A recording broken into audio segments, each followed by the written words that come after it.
Gracias, presidente. Bueno, el pasado domingo, 18 de octubre, hubo elecciones en el país hermano de Bolivia, con la casi totalidad de los votos escrutados ya y un reconocimiento de las autoridades locales y de los veedores internacionales que no sin dificultades pudieron cumplir con su tarea el pasado domingo. Se ha impuesto Luis Arce, el candidato del MAS, con cerca del 54% de los votos, lo que le da ya una victoria en primera vuelta a ese candidato y a ese espacio. Estas elecciones llegan casi un año después de las elecciones que en el año 2019 en el pueblo hermano de Bolivia se desarrollaron en un contexto muy complejo de presiones internacionales, de presiones locales, de una radicalización de cuestionamientos y de alzamientos por parte de la derecha local allí en Bolivia, por supuesto acompañados y avalados por declaraciones de los gobiernos de Colombia, de Argentina, de Chile, que fortalecían este alzamiento, que terminó con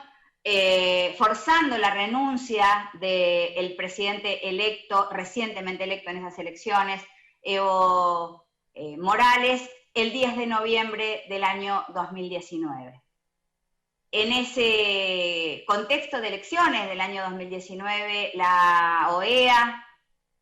a la que muchas veces se ha hecho referencia en esta Cámara, sin hacer ninguna lectura crítica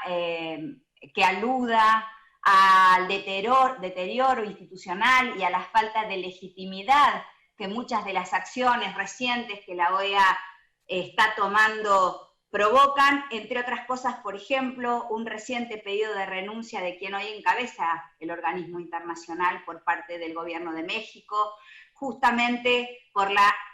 extraordinaria operación política que montaron alrededor de las elecciones bolivianas en el año 2019, provocando un grado enorme de deterioro de la democracia en ese país, a punto tal de ser en gran parte el andamiaje en el que la derecha y las presiones internacionales apoyaron el golpe de Estado a Evo Morales, que terminó en su renuncia. El pueblo boliviano soportó durante este casi año los más crueles tratos de parte de un gobierno que tristemente el gobierno argentino, rompiendo una tradición de muchos años, terminó reconociendo,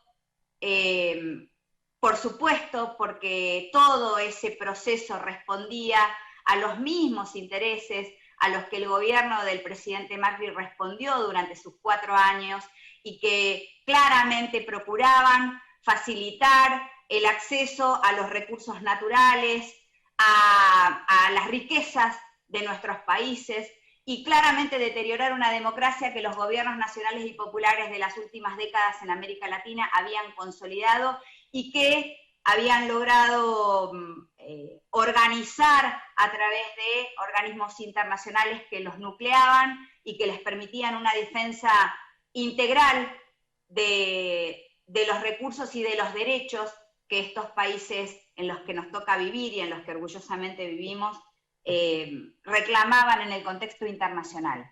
Pero ese pueblo, sometido por un gobierno dictatorial, un gobierno de facto, que durante casi un año estuvo al frente del pueblo de Bolivia, soportó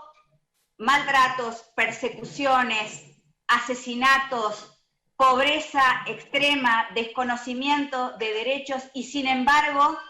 nunca abandonó su conducta digna, su entereza y su enorme vocación por defender una democracia que le llevó muchísimos, muchísimos años consolidar en beneficio de las grandes mayorías de los hermanos bolivianos. No quiero dejar además de decir que después de la renuncia del presidente Evo Morales y de su compañero vicepresidente Álvaro García Linera, el entonces ganador de las elecciones en primera vuelta, Alberto Fernández, tuvo una actitud decidida de defensa de la vida de Evo Morales y su vicepresidente, y dispuso un mecanismo de no solamente internacional de tutela, sino de efectiva protección a la vida de Evo Morales, que hoy está asilado en la Argentina y que desde aquí ha seguido y ha impulsado, porque también se intentó su proscripción, sin embargo lograron sostener las candidaturas y la presentación de los candidatos del MAS, ha impulsado la recuperación de la democracia del pueblo boliviano. Por eso, en este día queremos saludar a todos los hermanos bolivianos que no solamente han logrado que se imponga un gobierno que representa la enorme mayoría de los hermanos y hermanas bolivianas, sino que también han logrado recuperar la democracia, que sabemos los argentinos, al igual que muchos otros países de esta América Latina, lo que nos ha costado sostener, defender, luego de haberla recuperado. Para la Argentina, además, tener interlocución con el gobierno democrático de Bolivia significa en este contexto la enorme oportunidad que va a tener a un neuquino como protagonista de ese desafío. Argentina, Bolivia y Chile tienen más del 50% de las reservas mundiales de litio, que promete ser la fuente de energía del futuro que nos permita transformar un proceso de consumo poco sustentable de energía en la generación de energías limpias y transformar así muchas formas de nuestras vidas cotidianas y modernas.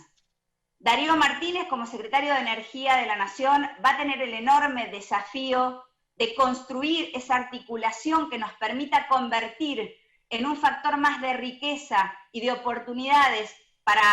la Argentina y para Bolivia, esa vinculación con este hermano país de quien tan cerca nos sentimos y por la que tenemos tantas cosas con las que emparentarnos.